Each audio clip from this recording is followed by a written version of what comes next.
হ্যাঁ, গতকালকে আমাদের যে উত্তর বঙ্গোপসাগরে ঘূর্ণাবর্ত ছিল তার প্রভাবে আজকে সকালে উত্তর বঙ্গোপসাগর এটি আমাদের পশ্চিমবঙ্গ এবং বাংলাদেশ উপকূলের কাছাকাছি এলাকায় আহ, নিম্নচাপ তৈরি হয়েছে। আর এই নিম্নচাপটি আগামী 12 ঘন্টার মধ্যে বা আজকে সন্ধ্যার মধ্যে সুস্পষ্ট নিম্নচাপে পরিণত হওয়ার সম্ভাবনা রয়েছে। নতুন করে নিম্নচাপের প্রভাব বঙ্গে, ভারী থেকে অতি ভারী বৃষ্টিপাতের পূর্বাভাস।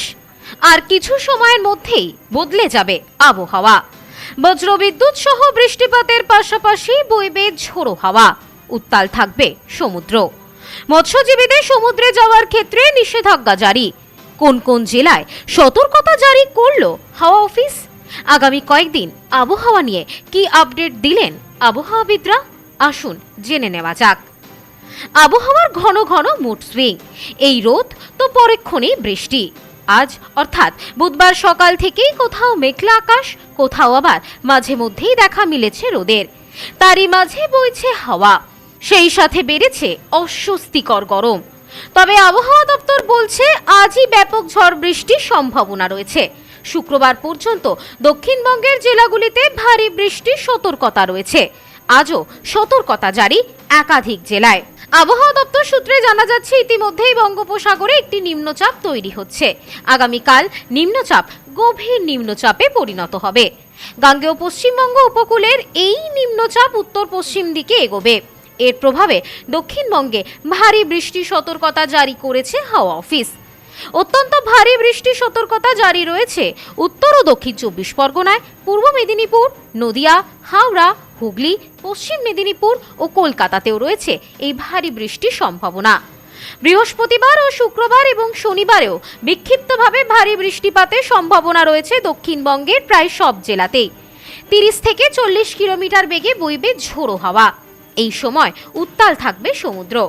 মৎস্যজীবীদের সমুদ্রে যাওয়ার ক্ষেত্রে জারি করা হয়েছে নিষেধাজ্ঞা।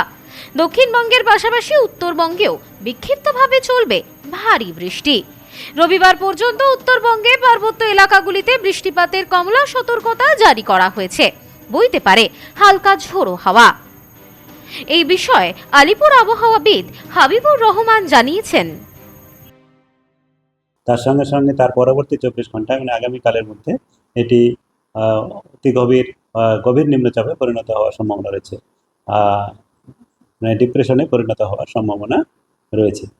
এর প্রভাবে আমাদের রাজ্যে দক্ষিণবঙ্গের জেলাগুলিতে, মূলত উপকূলের জেলা এবং মধ্যবর্তী জেলাগুলোতেও হালকা থেকে মাঝারি বৃষ্টিপাত তো সব জায়গাতেই আগামী 4-5 দিন পর্যন্ত থাকবে। তাছাড়া ভারী থেকে অতি ভারী এবং অত্যন্ত ভারী বৃষ্টিপাতও, এক্সট্রিমলি হেভি রেনফলও হওয়ার সম্ভাবনা রয়েছে। যেমন আগামী 24 ঘন্টায় আমাদের দক্ষিণ 24 পরগনা, পূর্ব মেদিনীপুর জেলাতে অনেক কিছু কিছু জায়গায় ভারী থেকে অতি ভারী এবং 1-2 জায়গায় করে অত্যন্ত ভারী, মানে 20 সেন্টিমিটারের বেশি বৃষ্টিপাত একটা স্টেশনে 24 ঘন্টায় হওয়ার সম্ভাবনা রয়েছে। আর পার্শ্ববর্তী জেলা কলকাতা, উত্তর 24 পরগনা, হুগলি, হাওড়া, পশ্চিম মেদিনীপুর এইসব জেলাগুলোতে ভারী থেকে অতি ভারী 7 থেকে 20 সেন্টিমিটার পর্যন্ত হওয়ার সম্ভাবনা রয়েছে। বাকি জেলাগুলোতে 1-2 জায়গা করে বজ্রবিদ্যুৎ সহ ভারী বৃষ্টিপাত হতে পারে। 24 ঘন্টা পরে আগামীকাল থেকে তার পরবর্তী 24 ঘন্টায় আমাদের এই রাজ্যে এর প্রভাব আরও থাকবে। সেখানে পশ্চিমের জেলা বাঁকুড়া এবং পশ্চিম মেদিনীপুর জেলাতে ভারী থেকে অতি ভারী বৃষ্টিপাত অনেক জায়গাতে, কিছু কিছু জায়গায়, এবং তার সঙ্গে 1-2 জায়গায় অত্যন্ত ভারী বৃষ্টিপাত 20 সেন্টিমিটারের বেশি হওয়ার সম্ভাবনা রয়েছে। আর ভারী থেকে অতি ভারী বৃষ্টিপাত সম্ভাবনা রয়েছে সংলগ্ন জেলাগুলো পুরুলিয়া, ঝাড়গ্রাম, পশ্চিম মেদিনীপুর, পূর্ব মেদিনীপুর, পশ্চিম বর্ধমান, পূর্ব বর্ধমান এবং হুগলি জেলাতে। বাকি জেলাগুলোতে 1-2 জায়গায় হেভি হতে পারে।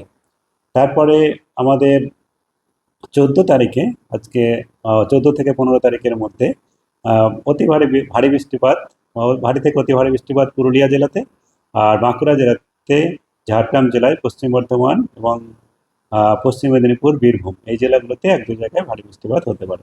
তারপরে বৃষ্টিপাত আমাদের আরও কমে যাবে। তারপরের দিন কেবলমাত্র পশ্চিমের কয়েকটা জেলায় ভারী বৃষ্টিপাত 1-2 জায়গায় হতে পারে। তারপরে আরও দক্ষিণবঙ্গে বৃষ্টিপাত কমে যাবে। আর উত্তরবঙ্গে এখন বৃষ্টিপাতের পরিমাণ কমই থাকবে, তবে বিক্ষিপ্তভাবে জেলাগুলোতে 1-2 জায়গায় করে ভারী বৃষ্টিপাত আগামীকাল থেকে তারপরে 4-5 দিন পর্যন্ত কন্টিনিউ করবে। যেমন আগামীকাল জলপাইগুড়ি, কালিম্পং, দার্জিলিং এই জেলাতে, তারপরের দিন জলপাইগুড়ি, আলিপুরদুয়ার। তবে সর্বমোটভাবে উত্তরবঙ্গে এখন বৃষ্টিপাত কম থাকবে। এমনিতেই ওদিকে তো বৃষ্টিপাত বেশি হয়, বৃষ্টিপাতের গড়টা বেশি, কিন্তু ওদিকে গড়ের বৃষ্টিপাত কমই থাকবে। এখন এর প্রভাবে মূলত দক্ষিণবঙ্গেই বেশি প্রভাব থাকবে।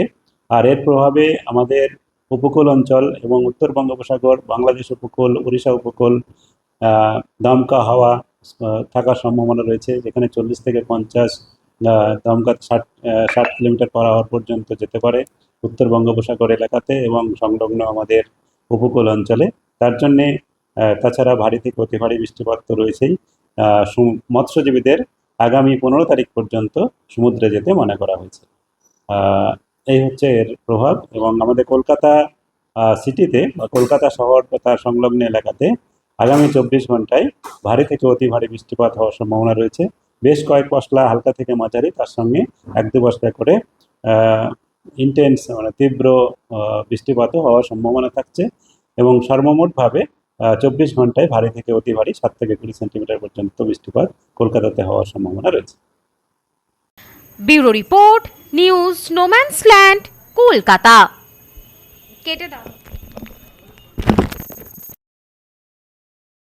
সম্প্রীতি guest house, hotel and restaurant. সমস্ত আধুনিক সুবিধাযুক্ত AC double bedroom, standard double bedroom, twin bedroom, deluxe double bedroom. আমাদের হোটেলেই রয়েছে বাঙালির খাবার সহ মাল্টি কুইজিন রেস্টুরেন্ট। শহরের মধ্যে অথচ সম্পূর্ণ নিরাপদ পরিবেশে থাকা খাওয়ার একমাত্র ঠিকানা Sampriti guest house, hotel and restaurant, Chakdah road, টবাজার, বনগাঁ। ফোন 03215257603।